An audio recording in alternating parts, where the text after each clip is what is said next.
میں مبلغ بنوں سنتوں کا، خوب چرچا کروں سنتوں کا، ہو کرم بہر خاک مدینہ۔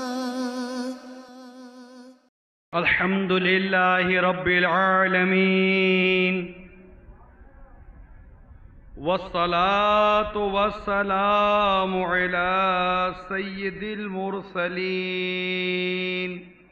اما بعد فاعوذ باللہ من الشیطان الرجیم، بسم اللہ الرحمن الرحیم، الصلاة والسلام علیک یا رسول اللہ وعلى آلك وصحابك يا حبيب الله،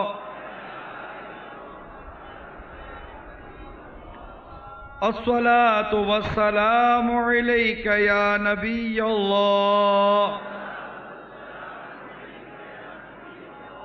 وعلى آلك وصحابك يا نور الله۔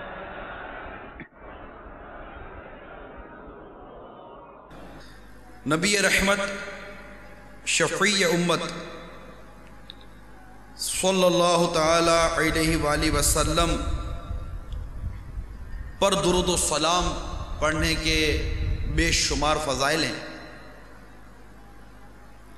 جن میں سے ایک فضیلت یہ بھی ہے کہ آقا مدینہ راحت قلب و سینہ فیض گنجینہ صاحب معطر پسینہ باعث نزول سکینہ صلی اللہ تعالی علیہ وآلہ وسلم نے ارشاد فرمایا، جس نے دن اور رات میں میری طرف شوق و محبت کی وجہ سے تین مرتبہ درود پاک پڑھا، اللہ تعالی پر حق ہے کہ وہ اس کے اس دن اور اس رات کے گناہ بخش دے۔ صلو علی الحبیب صلی اللہ تعالی علی محمد۔ حضرت عیسیٰ روح اللہ علیہ نبینا علیہ السلام ایک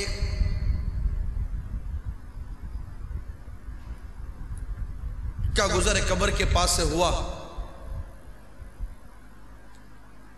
آپ نے ملاحظہ فرمایا کہ صاحب قبر پر عذاب نازل ہو رہا ہے۔ پھر کچھ وقفے کے بعد گزرے تو ملاحظہ فرمایا کہ وہ شخص جس پر عذاب نازل ہو رہا تھا اس کی قبر میں نور ہی نور ہے، اور وہاں رحمت الہی عز و جل کی بارش ہو رہی ہے۔ حضرت سیدنا عیسیٰ روح اللہ علی نبینا وعلیہ السلام بہت حیران ہوئے اور بارگاہ الہی عز و جل میں عرض کی کہ مجھے اس کا بھید بتایا جائے، اس میں کیا راز ہے؟ چنانچہ ارشاد ہوا، اے عیسیٰ علیہ السلام، یہ شخص سخت گناہگار اور بدکار تھا، اس وجہ سے عذاب میں گرفتار تھا، لیکن اس نے بیوی حاملہ چھوڑی تھی، اس کے لڑکا پیدا ہوا اور آج اس کو مکتب بھیجا گیا، استاذ نے اسے بسم اللہ پڑھائی، مجھے حیا آئی کہ میں زمین کے اندر اس شخص کو عذاب دوں جس کا بچہ زمین پر میرا نام لے رہا ہے۔ صلو علی الحبیب صلی اللہ تعالی علی محمد۔ میٹھے میٹھے اور پیارے پیارے اسلامی بھائیوں، اس حکایت پر اگر ہم غور کریں تو پتہ چلتا ہے کہ بچہ اگر اللہ کا نام لینے والا ہو، بچہ نیک ہو، نیکی کی راہ پر چلے، نیکی کے کام کرے، تو دنیا سے جانے کے بعد بھی اس بچے کے والدین کو اس کی نیکی، اس کی پرہیزگاری اور اس کے اچھے عمل کی برکت نصیب ہوتی ہے۔ اچھا ایک نیک بیٹا، اولاد صالح، متقی اولاد، یہ اللہ تبارک و تعالیٰ کی ایک عظیم نعمت ہے، ایک عظیم انعام ہے۔ اولاد صالح کے لیے اللہ عز و جل کے پیارے نبی حضرت سیدنا زکریا علی نبینا و علیہ الصلوۃ والسلام نے بھی دعا مانگی۔ چنانچہ آپ کی اس دعا کو پارہ 3 سورہ آل عمران آیت نمبر 38 میں نقل کیا گیا۔ میرے آقا نعمت امام اہل سنت مجدد دین و ملت پروانہ شمعی رسالت مولانا شاہ احمد رضا خان علیہ رحمت الرحمن اپنے شعراء آفاق ترجمہ قرآن کنز الایمان میں اس کا ترجمہ کچھ یوں کرتے ہیں: اے رب میرے، مجھے اپنے پاس سے دے ستھری اولاد، بے شک تو ہی ہے دعا سننے والا۔ اس کے علاوہ حضرت ابراہیم خلیل اللہ علیہ نبینا علیہ الصلوۃ والسلام نے اپنی آنے والی نسلوں کو نیک بنانے کی رب کی بارگاہ میں دعا کی۔ چنانچہ پارہ 13 سورہ ابراہیم آیت نمبر 40 میں ارشاد ہوتا ہے: رب اجعلنی مقیم الصلاۃ ومن ذریتی، ترجمہ کنز الایمان، اے میرے رب مجھے نماز قائم کرنے والا رکھ اور کچھ میری اولاد کو۔ تو میرے میٹھے میٹھے پیارے پیارے اسلامی بھائیو، اللہ تبارک و تعالیٰ کے یہ 2 نبیوں کی دعا ہم نے سنی۔ اللہ کی بارگاہ میں دعا ہے کہ اللہ تبارک و تعالی ہم سب کو ایسی اولاد عطا فرمائے جو نیک ہو، متقی ہو، پرہیزگار ہو، سچی پکی عاشق رسول ہو، اعلیٰ حضرت امام اہل سنت کی ماننے والی ہو، ان کے مسلک پر چلنے والی ہو، دعوت اسلامی کی مبلغ ہو، اور ایسی نیک اولاد ہو جو ہمارا ہاتھ پکڑ کر ہمیں جنت میں لے جائے۔ آمین بجاہ نبی الامین صلی اللہ تعالی علیہ وسلم۔ یہی وہ نیک اولاد ہے جو دنیا میں اپنے والدین کے لیے راحت جان اور آنکھوں کی ٹھنڈک کا سامان بنتی ہے۔ یہی وہ نیک اولاد ہے کہ بچپن میں ان کے دل کا سرور، جوانی میں آنکھوں کا نور، اور والدین کے بوڑھے ہو جانے پر ان کی خدمت کر کے ان کا سہارا بنتی ہے۔ اور جب اس نیک اولاد کے والدین دنیا سے گزر جائیں، انتقال کر جائیں، تو یہ سعادت مند اولاد اپنے والدین کے لیے بخشش کا سامان بنتی ہے۔ ہمارے آقا مدینے والے مصطفیٰ صلی اللہ تعالی علیہ وآلہ وسلم کا فرمان عالی شان ہے، جسے سنن ابن ماجہ میں نقل کیا۔ چنانچہ میرے آقا صلی اللہ تعالی علیہ وسلم فرماتے ہیں، جب آدمی مر جاتا ہے تو اس کے اعمال کا سلسلہ منقطع ہو جاتا ہے، سوائے 3 کاموں کے کہ ان کا سلسلہ جاری رہتا ہے۔ نمبر 1 صدقہ جاریہ، نمبر 2 وہ علم جس سے فائدہ اٹھایا جائے، اور نمبر 3 نیک اولاد جو اس کے حق میں دعائے خیر کرے۔ اس حدیث پاک کو صحیح مسلم میں نقل کیا گیا۔ ایک اور مقام پر کہ میرے آقا مدینے والے مصطفیٰ صلی اللہ تعالی علیہ وآلہ وسلم نے ارشاد فرمایا، جنت میں آدمی کا درجہ بڑھا دیا جاتا ہے تو وہ کہتا ہے میرے حق میں یہ کس طرح ہوا۔ اس کا درجہ جب بڑھایا جاتا ہے تو وہ عرض کرتا ہے کہ میرے حق میں یہ کس طرح ہوا، تو جواب ملتا ہے اس لیے کہ تمہارا بیٹا تمہارے لیے مغفرت طلب کرتا ہے۔ سبحان اللہ۔ قربان جائیے اللہ تبارک و تعالیٰ کی رحمت پر کہ کس طرح اولاد کی دعاؤں کی برکت سے ماں باپ پر کرم بالائے کرم ہوتا ہے۔ میٹھے میٹھے اسلامی بھائیوں، یاد رکھیے وہی اولاد اخروی طور پر نفع بخش ثابت ہوگی جو نیک و صالح ہے۔ اور اب یہ حقیقت بھی کسی سے ڈھکی چھپی نہیں ہے کہ اولاد کا نیک اور بد ہونا یہ والدین کی تربیت پر منحصر ہے۔ اگر والدین اس کی تربیت اچھی کرتے ہیں تو وہ ایک نیک متقی اور پرہیزگار شخص بن کر معاشرے میں ابھرتا ہے. اگر ماں باپ اس کی تربیت برے انداز سے کرتے ہیں اور اس کے غلط کاموں پر بھی اس کی حوصلہ افزائی کرتے ہیں،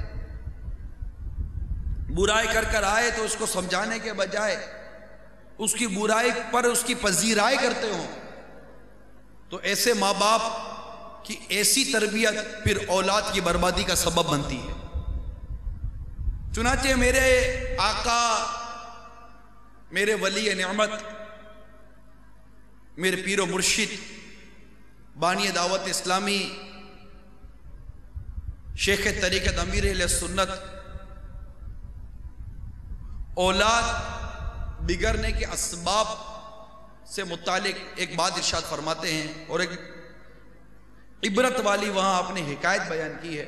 فرماتے ہیں کہ ایک مرتبہ ایک مجرم کو تختہ دار پر لٹکانے کے لیے لے جایا گیا، تو عموماً جسے یہ اس طرح کی سزا ملتی تو اسے پوچھا جاتا ہے بتاؤ تمہاری آخری تمنا کیا ہے. اسی طرح اسے بھی پوچھا گیا کہ بتاؤ تمہاری آخری تمنا کیا ہے. اس نے جواب میں دیا کہ میں اپنی ماں سے ملنا چاہتا ہوں. چنانچہ اس کی آخری خواہش پوری کی گئی. جب ماں اس کے سامنے آئی تو وہ اپنی ماں کے قریب گیا، وہ دیکھتے ہی دیکھتے اپنی ماں کے کان وغیرہ کو نوچنے لگ گیا. یعنی ماں پر اس نے گویا کہ حملہ کر دیا، دھاوا بول دیا. وہاں پر موجود لوگوں نے اس کو سرزنش کی کہ پاگل ہو گئے ہو، نامعقول شخص ہو، ایسے موقع پر تو معافی طلبی کی جاتی ہے، اور تم ایسے موقع پر کہ جب تم پھانسی کے تختے پر ہو تم اپنی ماں کے ساتھ اس طرح کا برتاؤ کر رہے ہو. اس نے جواب دیا کہ مجھے پھانسی کے اس تختے تک پہنچانے والی یہی میری ماں ہے، کیونکہ میں بچپن میں کسی کے کچھ پیسے چرا کر لایا تھا تو اس نے مجھے ڈانٹنے کے بجائے میری حوصلہ افزائی کی، اور یوں میں جرائم کی دنیا میں آگے بڑھتا چلا گیا، اور انجام کار آج مجھے پھانسی دے دی جائے گی. دل کے پھپولے جل اٹھے سینے کے داغ سے، اس گھر کو آگ لگ گئی گھر کے چراغ سے. دیکھا آپ نے ماں کی لاپرواہی اور تربیت کے معاملے میں اس قدر بے احتیاطی کا انجام آپ نے دیکھا کہ آخر اس کی اولاد پھانسی کے پھندے تک پہنچ گئی. اور اگر ماں نیک ہو، پرہیزگار ہو، متقی ہو اور اولاد کی تربیت کرتی ہو، اس کو شریعت کا پابند بناتی ہو، پھر اس کا بیٹا تو پھر اس کا بیٹا ہوتا ہے. جیسا کہ ایک قافلہ گیلان سے بغداد کی طرف چلا. جب یہ قافلہ ہمدان کے قریب پہنچا تو جیسے ہی جنگل شروع ہوا، ڈاکوؤں نے اس قافلے پر حملہ کیا تاکہ مال و اسباب لوٹ لیں. اس قافلے میں ایک نوجوان بھی تھا جس کی عمر 18 برس تھی. ایک لوٹنے والا راہزن اس نوجوان کے پاس آیا اور کہنے لگا صاحب زادے تمہارے پاس بھی کچھ ہے؟ نوجوان بولا میرے پاس 40 دینار ہیں کپڑوں میں سلے ہوئے. وہ ڈاکو بڑا حیرت زدہ ہوا اور کہنے لگا بچے مذاق نہ کرو، سچ سچ بتاؤ. نوجوان نے بتایا میرے پاس واقعی 40 دینار ہیں، یہ دیکھو میری بغل کے نیچے دیناروں والی تھیلی کپڑوں میں سلی ہوئی ہے. وہ ڈاکو نے دیکھا تو حیران رہ گیا اور نوجوان کو اپنے سردار کے پاس لے گیا اور سارا واقعہ بیان کیا. ڈاکوؤں کے سردار نے کہا نوجوان کیا بات ہے، لوگوں نے تو ڈاکوؤں سے اپنی دولت چھپانے کا ذہن بنایا ہوا ہوتا ہے، مگر تم نے سختی کیے بغیر اپنی دولت ظاہر کر دی۔ نوجوان نے کہا میری ماں نے گھر سے چلتے وقت مجھے نصیحت فرمائی تھی کہ بیٹا ہر حال میں سچ بولنا، بس میں اپنی والدہ کے ساتھ کیا ہوا وعدہ نبھا رہا ہوں۔ نوجوان کا یہ بیان تاثیر کا تیر بن کر ڈاکوؤں کے سردار کے دل میں پیوست ہو گیا۔ اس کی آنکھوں سے آنسو کا دریا چھلکنے لگا، اس کا سویا ہوا مقدر جاگ اٹھا۔ وہ کہنے لگا صاحب زادے تم کس قدر خوش نصیب ہو کہ دولت لٹنے کی پرواہ کیے بغیر اپنی والدہ کے ساتھ کیے ہوئے وعدے کو نبھا رہے ہو، اور میں کس قدر ظالم ہوں کہ اپنے خالق اور مولا رب عز و جل کے ساتھ کیے ہوئے وعدے کو پامال کرتا چلا جا رہا ہوں، مخلوق خدا کا دل دکھاتا چلا جا رہا ہوں۔ یہ کہنے کے بعد وہ ساتھیوں سمیت سچے دل سے تائب ہو گیا اور لوٹا ہوا سارا مال واپس کر دیا۔ اے میرے میٹھے میٹھے اسلامی بھائیوں، اے مجھے سننے والوں، آپ کے اندر ایک یہ تشویش پیدا ہو رہی ہوگی، آخر یہ 18 سالہ نوجوان کہ کون نوجوان ہے جس نے اپنے ماں سے کیے ہوئے وعدے کو سچا کر دکھایا، اور جس کی نیکی کی دعوت، جس کی سچائی نے ڈاکوؤں کو ڈاکہ ڈالنے سے توبہ کرنے پر مجبور کر دیا۔ سنو، یہ نوجوان، یہ 18 سالہ نوجوان جو ماں کی تربیت کا شاہکار نظر آیا، یہ نوجوان میرے غوث پاک رضی اللہ تعالی عنہ۔ پتہ چلا کہ ماں باپ کی نیکی، ماں باپ کی پرہیزگاری کا اثر اولاد پر پڑتا ہے۔ میرے آقا مدینے والے مصطفیٰ صلی اللہ تعالیٰ علیہ وآلہ وسلم کا فرمان عالی شان کا خلاصہ میں عرض کر رہا ہوں، اس کا مفہوم عرض کر رہا ہوں کہ نبی رحمت شفیع امت صلی اللہ تعالیٰ علیہ وآلہ وسلم ارشاد فرماتے ہیں کہ بچہ جب پیدا ہوتا ہے تو فطرت اسلام پر پیدا ہوتا ہے، مسلمان پیدا ہوتا ہے۔ اس کے ماں باپ اسے یہودی بناتے ہیں، اس کے ماں باپ اسے نصرانی بناتے ہیں، یعنی ماں باپ کی تربیت پر بچہ پروان چڑھتا ہے۔ غور کیجئے اس رب کریم کا، ہمارے مالک و مولا کا ہم پر کس قدر یہ کروڑوں احسان ہے کہ اس رب کریم نے ہم کو ایک ایسے گھر میں پیدا کیا کہ ہمارے ماں باپ مسلمان ہیں۔ ہمیں ایک ایسے ماں باپ کی صحبت عطا کی میرے رب کریم نے جو نبی پاک صلی اللہ تعالیٰ علیہ وسلم سے عشق و محبت کرتے ہیں۔ ہمیں ایسے ماں باپ عطا ہوئے جو تمام صحابہ کرام سے عشق و محبت کرتے ہیں۔ ہمیں ایسے ماں باپ عطا ہوئے جو تمام اولیاء کرام سے عشق و محبت کرتے ہیں۔ ہمیں ایسے ماں باپ عطا ہوئے جنہوں نے ہمیں دعوت اسلامی کا یہ مدنی ماحول اختیار کرنے پر اجازت عطا فرما دی۔ میٹھے میٹھے اسلامی بھائیوں، موجودہ حالات میں اخلاقی قدروں کی پامالی یاد رکھیے کسی سے ڈھکی چھپی نہیں ہے، سب کے سامنے۔ نیکیاں کرنا بے حد دشوار اور ارتکاب گناہ بہت آسان ہو چکا ہے۔ مسجدوں کی ویرانی اور سینما گھروں و ڈرامہ تھیٹروں کی رونق دین کا درد رکھنے والوں کو آٹھ آنسو رلاتی ہے۔ TV, VCR, dish antenna, internet اور کیبل کا غلط استعمال کرنے والوں نے اپنی آنکھوں سے حیا دھو ڈالی۔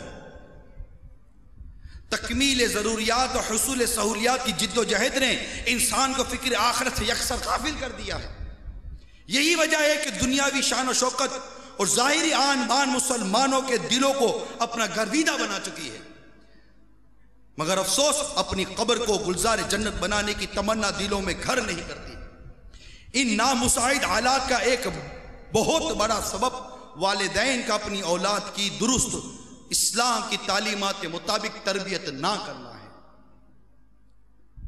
اب نتیجہ آپ کے سامنے، فرد سے معاشرہ، فرد سے قوم، قوم سے معاشرہ بنتی ہے۔ آج اس معاشرے کی زب و حالی کا رونا شاید ہی کوئی نہ روتا ہو، سارے اس طرح کے آپس کی گفتگو کرتے رہتے ہیں، جناب حالات ایسے ہو گئے، حالات ایسے ہو گئے، جرائم یوں بڑھ گئے تو مجرم بھی بڑھتے چلے جا رہے ہیں، تو بے حیائی بڑھتی جا رہی ہے۔ آپ کی گفتگو اپنی جگہ پر ہے، مگر ایک گفتگو کرنے والوں ذرا کبھی غور کیا آپ نے کہ آخر آج آپ کی گفتگو کا نتیجہ کیا؟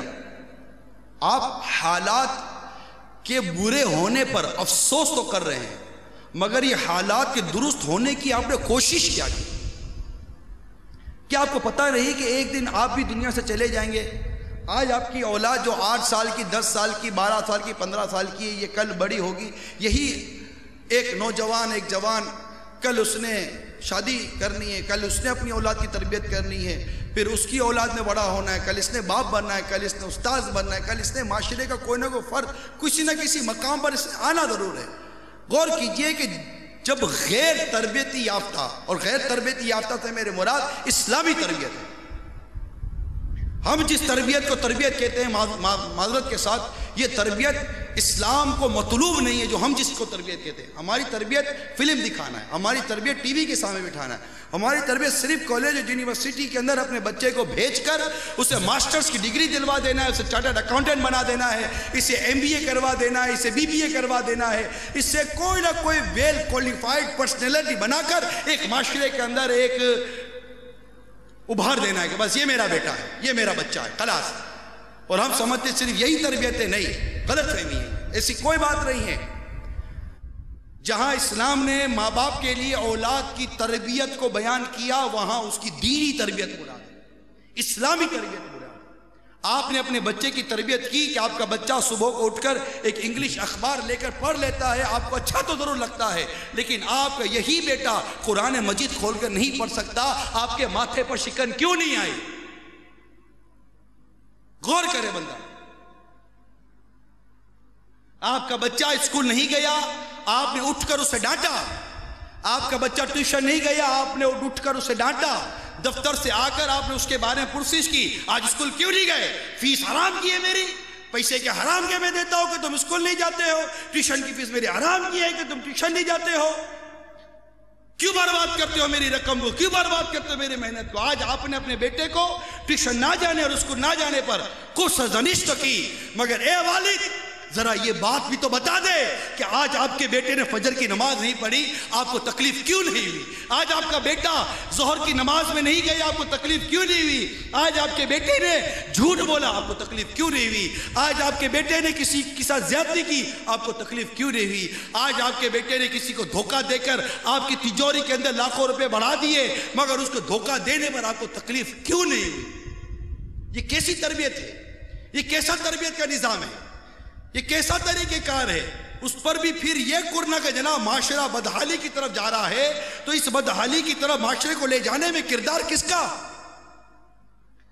جب غیر تربیتی یافتہ جس شخص کی، جس اولاد کی، جس بچوں کی اسلامی تربیت رہی ہوگی، احترام مسلم اس کو نہیں ہوگا، والدین کا احترام اس کو نہیں ہوگا، مسجد کا ادب اس کو نہیں ہوگا، سنت کے مطابق اٹھنے بیٹھنے کے آداب اس کو نہیں پتہ ہوں گے، سنت کے مطابق بولنے کا طریقہ وہ نہیں جانتا ہوگا، قرآن کی تعلیمات وہ نہیں جانتا ہوگا، جب وہ اسلام جو ایک خوبصورت اور ایک عمدہ اور ایک پر امن معاشرہ چاہتا ہے اور اس معاشرے کو بنانے کے لیے ہمیں ارشادات عطا کرتا ہے، جو شخص ان ارشادات کو جانتا نہیں، پہچانتا نہیں، ان کو سمجھتا نہیں، وہ اس پر عمل کیسے کرے گا؟ جب عمل ہی نہیں ہوں گے تو وہ پر امن اور ایک باحیا معاشرہ جس کا مطالبہ، جس کی تربیت اسلام ہمیں کر رہا ہے، قرآن کر رہا ہے، حدیث جس کی تربیت دے رہی ہے، ہم نے اپنے بیٹے کو وہ قرآن کی تعلیم نہیں دی، ہم نے اپنے بچے کو اس حدیث کی تعلیم نہیں دی. اب بتائیے کہ یہ پر امن اور ایک با اخلاق اور با حیا معاشرہ کیسے بنے گا؟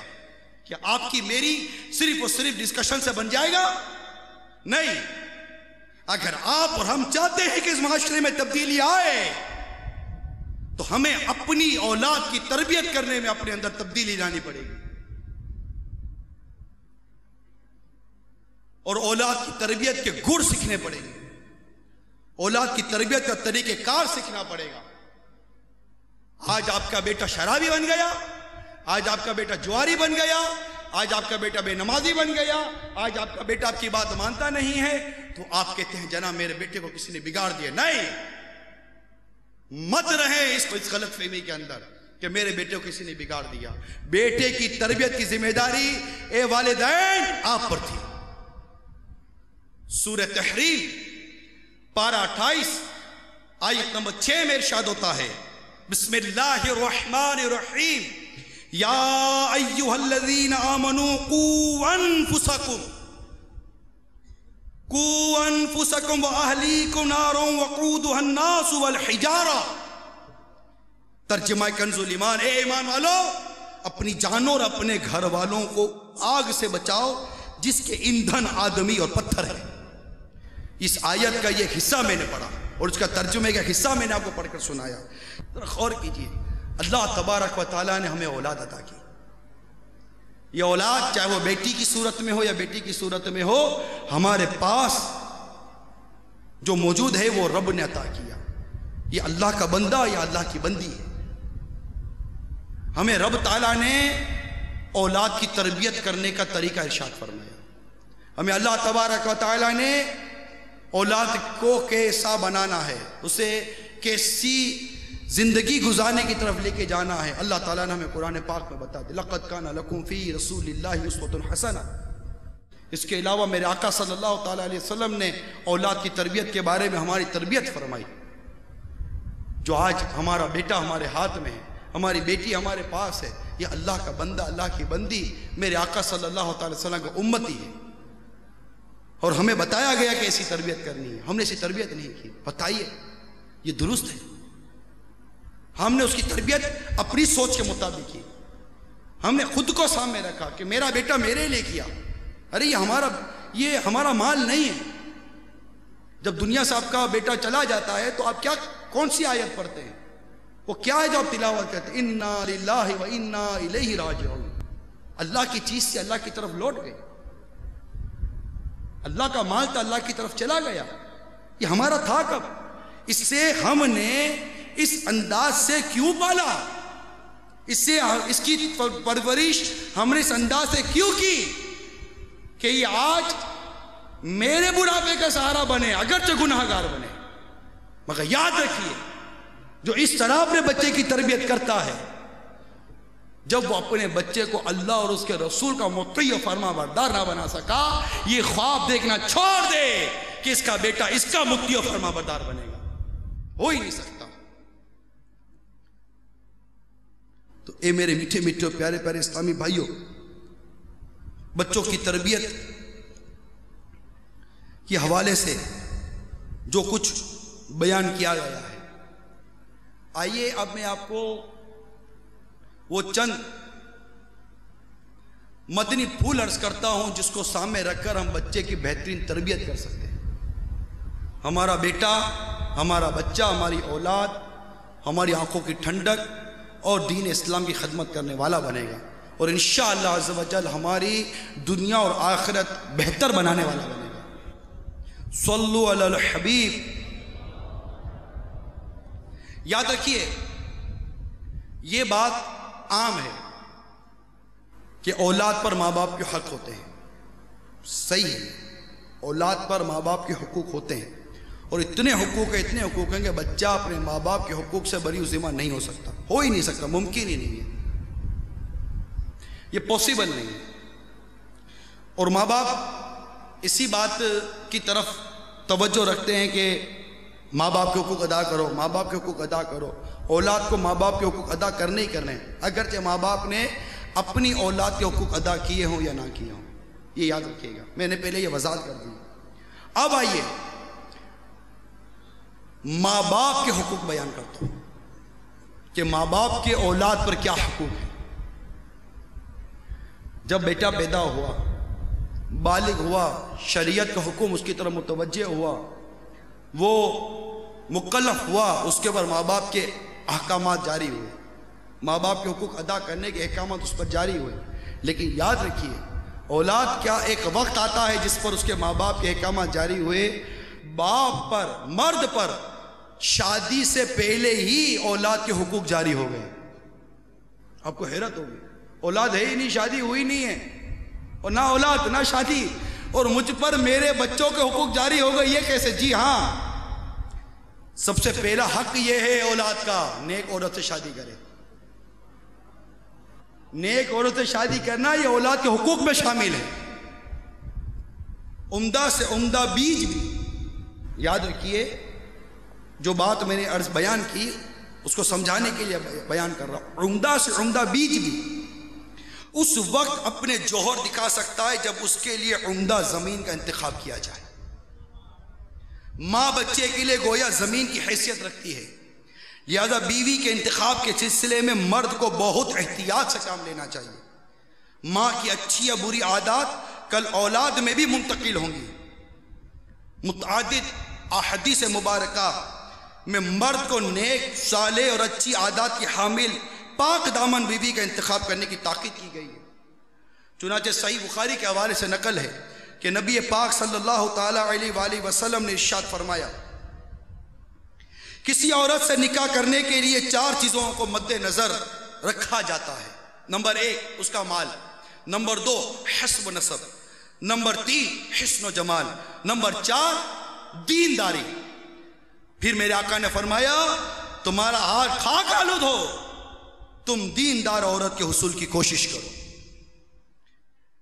سنن ابن ماجہ کے حوالے سے نقل ہے، حضرت سیدنا عبداللہ بن عمر رضی اللہ تعالی عنہ سے روایت ہے کہ نبی پاک صاحب الاولاق صلی اللہ تعالی علیہ وآلہ وسلم نے ارشاد فرمایا، عورتوں سے ان کے حسن کی وجہ سے نکاح نہ کرو اور نہ ہی ان کے مال کی وجہ سے نکاح کرو، کہیں ایسا نہ ہو کہ ان کا حسن و مال انہیں سرکشی و نافرمانی میں مبتلا کر دے، بلکہ ان کی دینداری کی وجہ سے ان کے ساتھ نکاح کرو، کیونکہ چپٹی ناک اور سیاہ رنگ والی کنیز دیندار ہو تو بہتر ہے۔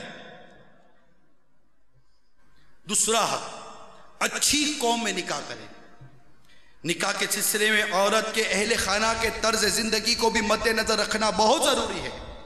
چنانچہ ام المومنین حضرت سیدتنا عائشہ صدیقہ رضی اللہ تعالی عنہا سے روایت ہے کہ میرے آقا مدینے والے مصطفیٰ صلی اللہ تعالی علیہ وآلہ وسلم نے ارشاد فرمایا، اپنے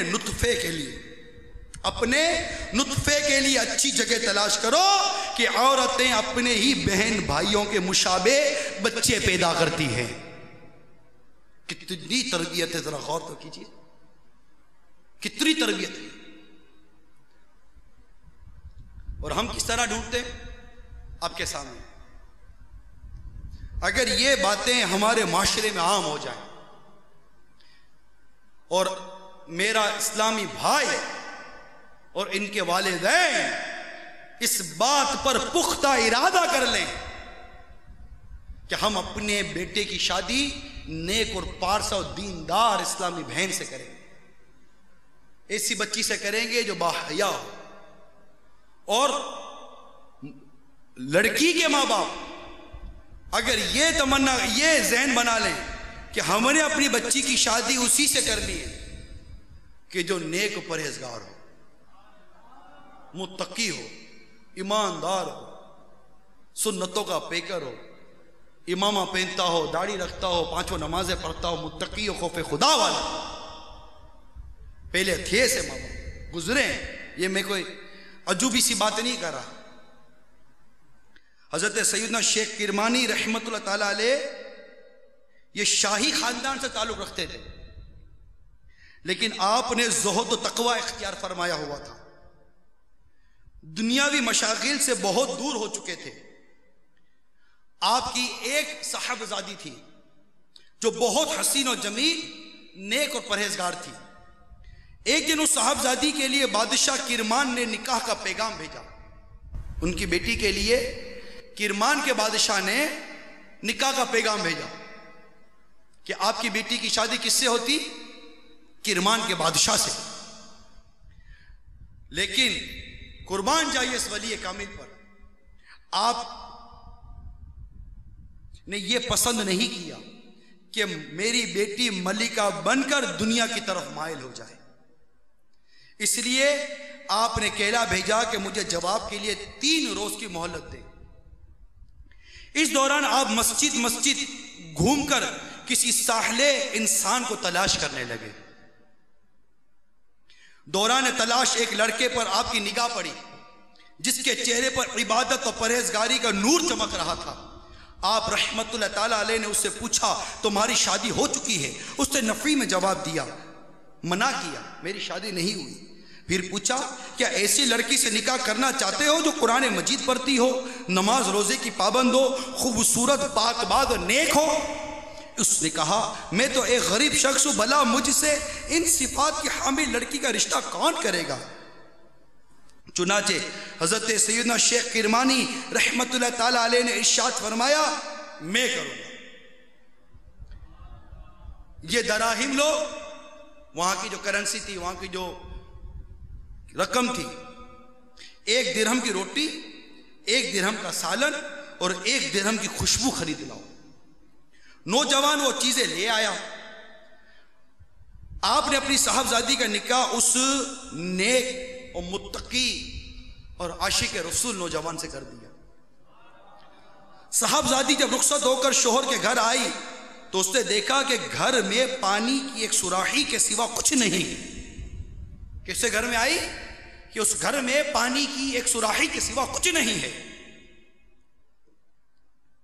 اور اس سراخی کی ایک روٹی، اس سراخی پر ایک روٹی رکھی ہوئی ہے۔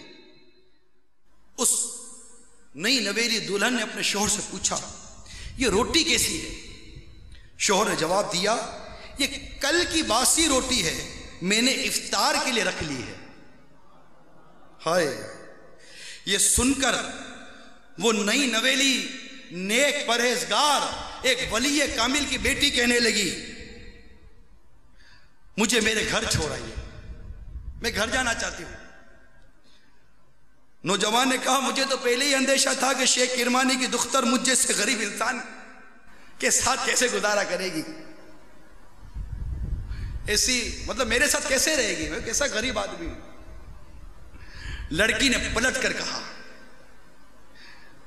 معاف کیجیے گا، میں آپ کی مفلسی کے باعث اپنے باپ پہ کر لوٹ کے نہیں جا رہی، بلکہ اس لیے لوٹ کے جا رہی ہوں کہ مجھے آپ کا توکل کم نظر آ رہا ہے۔ ایسا لگتا ہے کہ آپ کو آپ کے رب پر بھروسہ کم ہے، اس لیے مجھے اپنے والد پر حیرت ہے کہ انہوں نے آپ کو پاکیزہ خصلت، عفیف اور صالح کیسے کہا، جبکہ آپ کا اللہ پر بھروسے کا حال یہ ہے کہ آپ روٹی بچا کر رکھ رہے ہو۔ اللہ اکبر! یہ باتیں سن کر نوجوان بہت متاثر ہوا اور ندامت کا اظہار کرتے ہوئے لڑکی سے کہنے لگا، یعنی ندامت کا اظہار کیا۔ لڑکی نے پھر کہا میں ایسے گھر نہیں رک سکتی جہاں ایک وقت کی خوراک جمع کر کے رکھی جاتی ہے، اب یہاں یا تو میں رہوں گی یا یہ روٹی رہے گی۔ یہ سن کر نوجوان فوراً باہر نکلا اور روٹی خیرات کر دی۔ کیا خیال ہے آپ کا؟ ہمارا تو یہ ہے نا کہ لڑکا کماتا کتنا ہے، ہمیں یہ پوچھنا ہے لڑکا کماتا کتنا ہے، ہم نے یہ نہیں پوچھنا کہ لڑکا کہاں سے کماتا ہے، یہ بھی نہیں پوچھنا، پوچھیں گے تو پھنس جائیں گے۔ چھوٹی موٹی بیچارے کی نوکری ہوئی 3-4-5 ہزار کا ہوا تو اس کا نکاح بڑی مشکل سے ہوگا، بھلے نیک ہو، پرہیزگار ہو، متقی ہو، امام والا، داڑھی والا ہو، اور اگر مدنی قافلوں کا مسافر ہے، 12 ماہ کے قافلوں میں سفر کرتا ہے، 26 ماہ قافلوں میں سفر کرتا ہے، یا اللہ یہ تو 12 ماہ کے قافلے میں چلا جائے گا، میری بیٹی کا کیا بنے گا؟ یہ تو 26 ماہ کے قافلے میں چلا جائے گا، میری بیٹی کا کیا بنے گا؟ دیکھ آپ کی بیٹی کا کیا بنے گا؟ اگر آپ کی بیٹی کے حقوق ادا کر کے جاتا ہے تو آپ کو نقصان کیا ہے؟ ایسے کئی نوجوان دیکھیں جن کی آمدنیاں دیکھ کر باپ نے اپنی بیٹی کی شادی کر دی، چند دنوں کے بعد وہ نوجوان کلاش ہو جاتے ہیں، وہ نوجوان روزگار سے ہاتھ دھو بیٹھتے ہیں، اور چند دنوں کے اندر ان کے گھر میں غربت آ جاتی ہے۔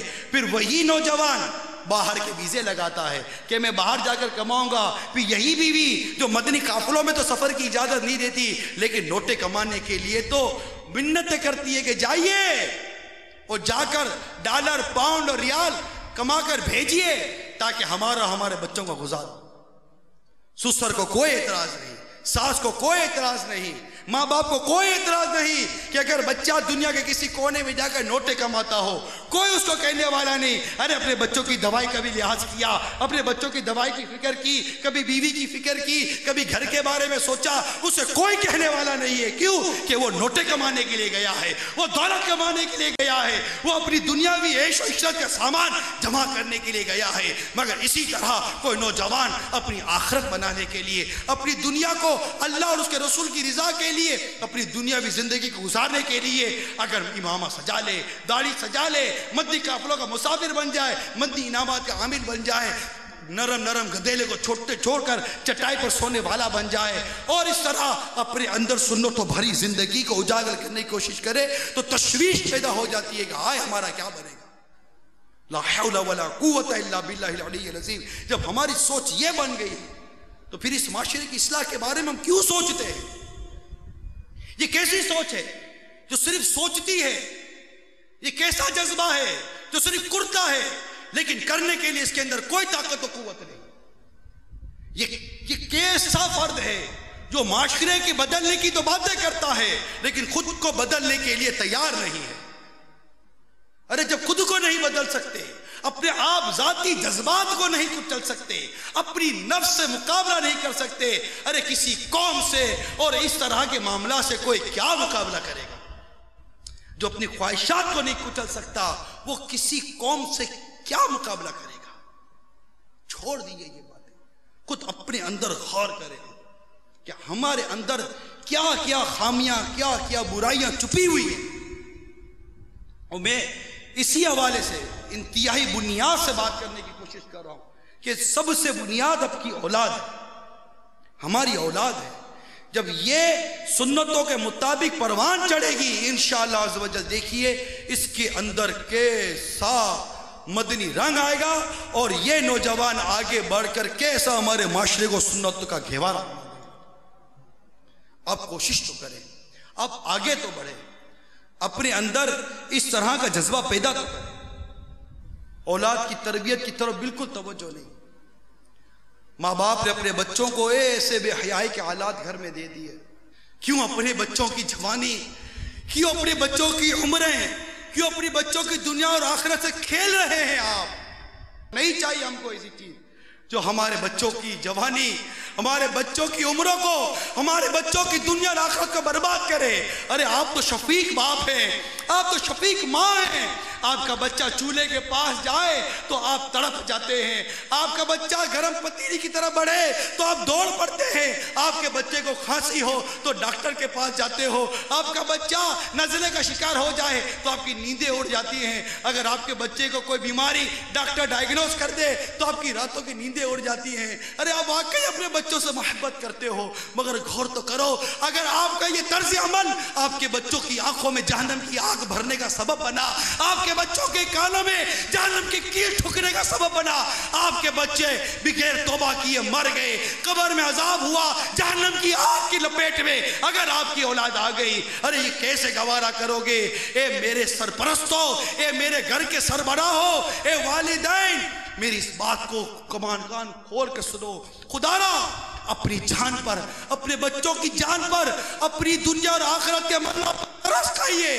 اپنے بچوں کو گناہوں سے بچائیے، اپنے گھروں کو گناہوں کی آلودگی سے پاک کر دیجئے، اپنے گھروں میں سنتوں کو آنے دیجئے، اپنے گھروں میں نعتوں کو آنے دیجئے، اپنے گھروں میں دعوت اسلامی کے مدنی پیغام کو آنے دیجئے. دیکھیے کس طرح گھر امن و سکون کا گہوارہ بنے گا.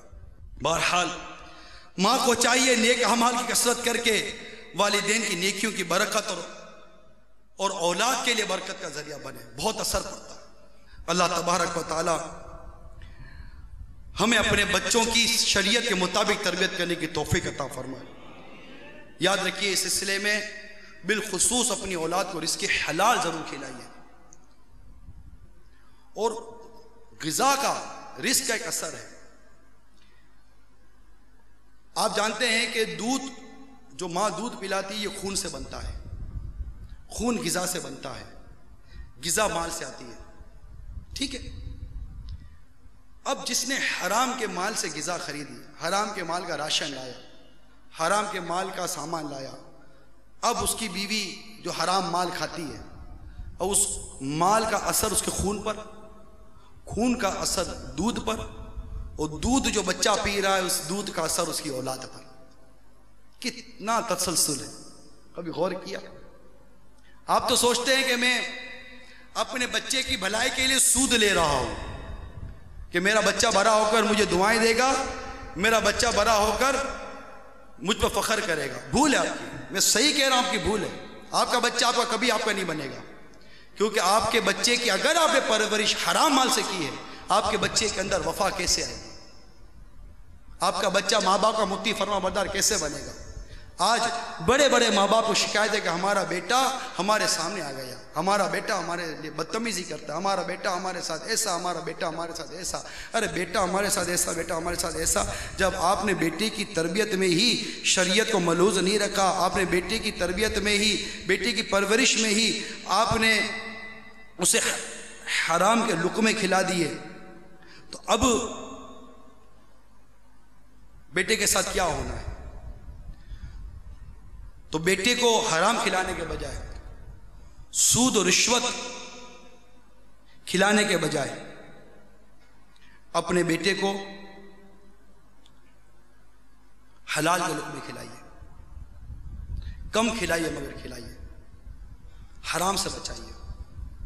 اگر سود پر آج بھی اگر آپ کا کاروبار یا آپ کے گھر کا ساز و سامان کھڑا ہے، ختم کر دیجیے۔ یہ سود اچھی چیز نہیں ہے، سود حرام اور جہنم میں لے جانے والا کام ہے۔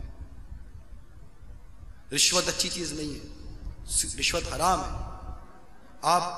میں تو اسلامی بہنوں سے فریاد کروں گا کہ دیکھیے حضرت سیدنا کرمانی علیہ رحمہ کی بیٹی، وہ اس غریب شوہر کے ساتھ رہ رہی ہے، لیکن صرف توکل میں اس کو شک نظر آیا اور شوہر کا گھر چھوڑ کر جا رہی ہے۔ اور آج اگر شوہر کی آمدنی تھوڑی کم ہو جائے تو بیوی چلاتی ہے، بیوی لڑنے لگ جاتی ہے، زیادہ کما کے لائیں، فلاں کے گھر میں یوں، فلاں کے گھر میں یوں، فلاں کے گھر میں یوں۔ ارے نیک بن جاؤ، متقیہ بن جاؤ، پرہیزگار بن جاؤ، سرکار صلی اللہ علیہ وسلم کی سچی پکی عاشقہ بن جاؤ، مدنی انعامات کی حاملہ بن جاؤ، دعوت اسلامی کی مبلغہ بن جاؤ۔ انشاءاللہ تبارک و تعالی آپ اپنے شوہر کے ساتھ بہترین مطیع و فرما بردار بن کر رہیں گی، اور شوہر کی کم آمدنی بھی ہوئی اور شوہر نیک اور بیوی نیک ہوئی اور اولاد بھی نیک ہوئی، اس کے حبیب کے صدقے میں اللہ اس کم آمدنی میں ایسی برکت عطا کر دے گا کہ آپ کی اور آپ کے اہل و عیال کی ضرورت بآسانی پوری ہو جائے گی، گھر امن کا گہوارہ بنے گا۔ کوشش تو کریں، اپنے بچوں کی اس شکایت پر نہ جائیں کہ میرا بچہ میرا نہیں ہے۔ آپ اپنے بچے کو نیک اور پرہیزگار اور متقی اور اپنا فرما بردار بنانا چاہتے تو آئیے میں آپ کو اس کے لیے ایک اور فارمولہ بتاتا ہوں، اور وہ طریقہ کار یہ کہ اپنے بچوں کو مدنی قافلوں کا مسافر بنا دیجیے۔ اللہ تعالی ہم سب کو عمل کی توفیق عطا فرمائے، آمین بجاہ نبی امین صلی اللہ تعالی علیہ وسلم۔ میں مبلغ بنوں سنتوں کا، خوب چرچا کروں سنتوں کا، ہو کرم بہر خاک مدینہ۔